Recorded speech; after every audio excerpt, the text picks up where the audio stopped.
안녕하세요. 네, 안녕하세요. 네, 이대 입시를 담당하고 있는 입사미 전동혁입니다.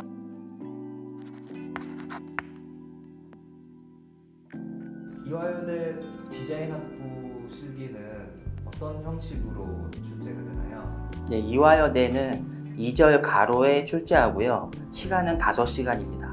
네, 2절에 2개의 문제가 나오기 때문에 4절 2장으로 보시면 되고요. 디자인학부는 테이블에서 시험을 봅니다. 그러면 이젤에서 하는 거랑 테이블에서 하는 거랑 형식상에 큰 차이가 있다고 봐야 되나요? 테이블 같은 경우는 학생이 그림을 깨끗하게 그리거나 또 꼼꼼하게 그려야 되는 부분이 필요하기 때문에 아무래도 회화 계열 그림하고는 좀 평가자 입장에서도 보고 싶은 부분이 좀 다릅니다. 현재 입시에서 테이블을 진행하면서 학생이 일어나지 못하게 하고 있고요. 이건 아무래도 서울대나 국민대처럼 타 학생의 아이디어가 서로 노출되는 걸 보완하기 위해서 하고 있고요. 또 이대는 테이블 자체가 2절을 세로로 놓을 수가 없을 정도의 크기예요. 그래서 2절 가로로 생각하시면 되겠습니다. 그러면 이화여대 디자인학부는 주로 어떤 문제가 출제되나요? 올해 기준으로 이화여대는 지금까지 3번의 입시가 있었고요. 올해가 바뀐 입시의 4번째입니다. 지금까지는 2문제에서 왼쪽에는 포스터가 나오거나 2차원 구성 같은 게 나와서 평면 조형을 물어봤고요. 오른쪽은 가구가 나오거나 아니면 학생 어린이의 장난감을 디자인하라고 해서 입체 조형을 물었습니다. 그 부분은 이대가 서울대 입시를 조금 겨냥해서 비슷한 형식을 맞추고 있는데요. 문제는 그렇지만 학생들이 진행하는 과정에서 시간에 대한 부분이나 완성도에 대한 기준이 다르기 때문에 조금 다릅니다.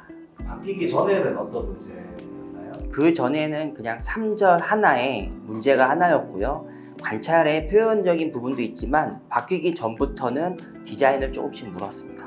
그럼 이 전까지는 관찰력, 표현력에 좀 주로 포커스가 맞춰져 있었다면 지금 그것도 필요하지만 또 디자인 능력까지 좀 본다.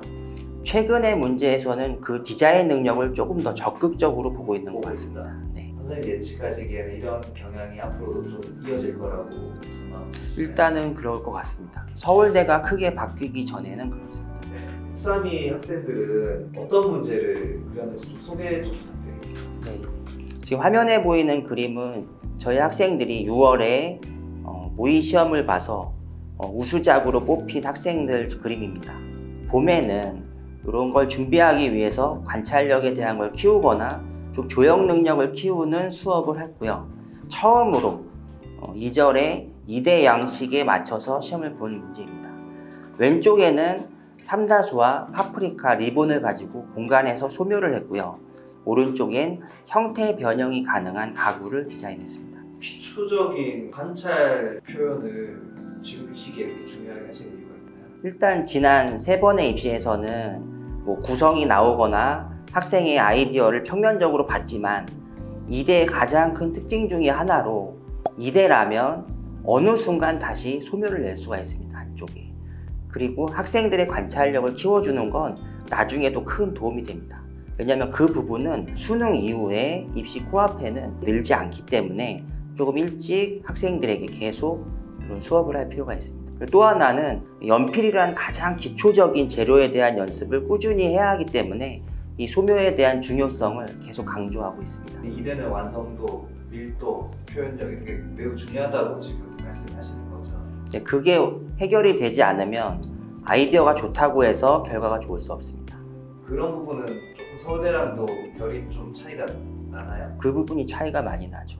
학생들이 막 너무 또 아이디어 중심으로 많은 부분을 해결할 수 있을 거라고 또 생각하기도 하는데 그 부분은 약간 오해라고 볼 수도 있겠네요. 가장 큰 차이는 일단 서울대, 홍대, 국민대는 면접이 있습니다. 근데 이대는 면접이 없거든요. 그래서 아이디어를 묻더라도 면접에서 그 작품에 대한 설명이 필요 없는 표현적인 아이디어를 가져가야 되는 부분이 가장 크게 중요합니다. 그러면 지금 이 시기에 가장 중요한 게 뭐라고 생각하세요? 이 기간을 앞서서 좀 강조하고 싶은 건 2개인데요. 하나는 이런 기본적인 관찰력과 표현력을 이렇게 6월, 7월에 준비하지 않으면 나중에 수능 이후에 디자인적인 문제를 다루거나 다양한 걸 준비하더라도 이 부분은 해결이 되지 않고요. 또 이것을 해결할 수 있어야 그 부분도 잘할 수 있습니다. 또 하나는 이런 부분이 학생의 기초적인 능력을 키워주는 것 말고도 실제 문제로도 이대는 나올 수 있기 때문에 지금 보여드리는 그림처럼 정물화를 하나 그려도 4절 세로의 실전 입시처럼 연습을 하는 게 중요합니다. 네, 이번에는 학생의 관찰력을 점검하는 그림을 그렸는데요. 또 다음 시간에는 학생들의 2차원 구성을 하고 거기에 맞는 디자인을 진행한 그림을 통해서 그 다음 단계에 대한 내용을 소개할까 합니다. 네, 감사합니다.